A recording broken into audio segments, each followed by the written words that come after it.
Bonjour à toutes et à tous et bienvenue dans cette petite vidéo que j'ai souhaité faire pour vous parler des nouveautés contenues dans la mise à jour de Final Cut Pro version 10.1.2.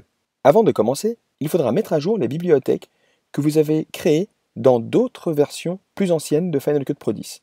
Attention, si jamais vous mettez à jour vos bibliothèques, vous ne pourrez plus revenir dans des versions plus anciennes de Final Cut Pro, mais ça tout le monde le sait. Alors, pas de grand chambardement en ce qui concerne l'interface, à part peut-être ces petits chevrons que vous avez qui apparaissent dans la fenêtre du visualiseur lorsque vous avez sélectionné votre projet. Une autre information également, la possibilité, en faisant un clic droit dans la fenêtre des bibliothèques, de trier les événements par date et par nom. Autre petite nouveauté, la possibilité de glisser directement un plan depuis le Finder du Macintosh directement dans la fenêtre de l'événement et non pas obligatoirement sur l'icône de celui-ci. Mais l'une des plus grosses nouveautés, c'est la gestion des éléments générés. Alors des médias générés, ce sont des fichiers de rendu d'effets par exemple, ou des fichiers issus du transcodage, des optimisés ou des proxys, ou des fichiers d'analyse par exemple. C'est des fichiers qui sont en effet créés par le système en arrière-plan après l'importation du média original. Je m'en suis en effet rendu compte lors de la première importation de Rush dans Final Cut. Il ne nous est pas possible de modifier l'emplacement de stockage des rushs depuis la fenêtre d'importation. Et ça, c'est quelque chose de nouveau. Nous avons la possibilité de le faire dorénavant depuis l'inspecteur de la bibliothèque. Donc il faut sélectionner la bibliothèque et activer l'inspecteur, et vous aurez à droite les propriétés de la bibliothèque. Dans ces propriétés, on aura la possibilité de modifier l'emplacement de stockage de 3 éléments. Les fichiers multimédia, tout ce qui concerne les rushs importés, les fichiers proxy, les fichiers optimisés par exemple, ainsi que le consolidate notamment. Les fichiers cache, donc tout ce qui est fichiers de rendu, les petites vignettes, les petites formes d'ondes qui apparaissent sur la timeline lorsqu'on déploie les pistes, et le fichier de sauvegarde. Il nous est possible de modifier les réglages et de sélectionner l'emplacement de stockage de chacun de ces 3 éléments. Là par exemple, plutôt que d'enregistrer mes rushs dans la bibliothèque en interne, je vais sélectionner un volume externe.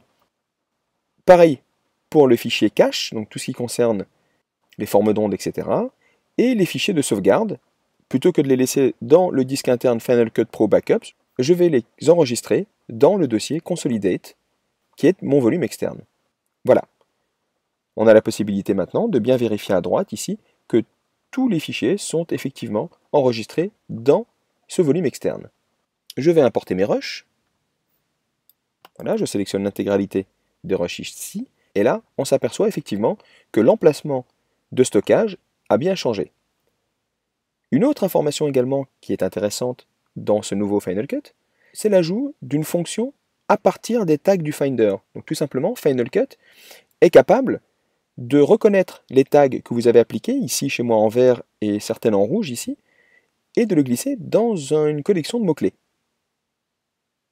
Un petit peu à la façon des dossiers. Donc vous voyez, là maintenant l'importation est faite, je peux ouvrir l'événement et je visualise bien effectivement 2 collections de mots-clés, rouge et vert, qui sont en fait les 2 tags que j'ai spécifiés dans mon Finder. Voyons voir à présent ce que Final Cut a enregistré dans le disque externe. Donc effectivement, nous avons bien ici le paquet cache dans lequel il y a les formes d'ondes, les petites vignettes, les effets, les rendus, ainsi de suite. Les médias originaux, tous les médias que j'ai importés dans mon événement, ainsi que 2 sauvegardes de ma bibliothèque sur laquelle je suis en train d'agir. Alors voilà, j'ai fait un petit montage avec quelques plans sur la timeline, et puis des effets. Ça c'est également quelque chose de nouveau. Il y a certains effets qui sont assez intéressants, enfin, du moins assez nouveaux. Par exemple ici les décalcomanies, pour faire un arrière-plan de texte. C'est quelque chose dans ce style-là. Une surimpression sympathique pour un habillage par exemple. Une nouvelle option dans la fenêtre filtre fait son apparition. La fenêtre inutilisée, ça nous permet d'afficher les plans qui n'ont pas été utilisés dans la timeline. Certaines petites fonctions de trim sont assez agréables. Par exemple, lorsque je sélectionne ce plan sur ma timeline et que j'utilise les touches virgule et point virgule, ça va me permettre effectivement de décaler le plan vers la gauche d'une image ou vers la droite d'une image sans cette fois-ci laisser de noir, contrairement à ce qui se passait les fois d'avant. Il est très simple à présent de supprimer les fichiers de rendu, ainsi que les médias optimisés et les médias proxy, enfin tout ce qui concerne les médias générés dans Final Cut, et ce en une seule étape, ce qui a pour intérêt de très rapidement alléger notre séquence et notre bibliothèque. Voilà, il est possible également d'appliquer une apparence standard type Rec 709 en temps réel à des vidéos, notamment RAID ou LOXC ou ARRI, comme pour le cas que nous avons ici. Je sélectionne mon élément, j'ouvre les informations et je sélectionne ici modifier les réglages RAW. Évidemment, il me propose de supprimer le fichier transcodé et vous voyez qu'ici, dans l'espace colorimétrique et l'espace gamma, nous avons la possibilité de sélectionner le Rec 709.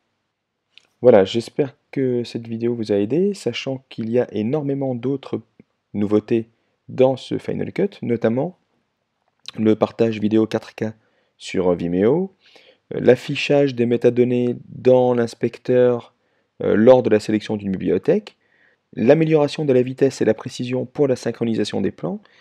Mais je me suis rendu compte d'une chose notamment, c'est que Final Cut démarrait nettement plus vite lorsqu'on ouvrait une session où il y avait beaucoup de bibliothèques qui étaient connectées.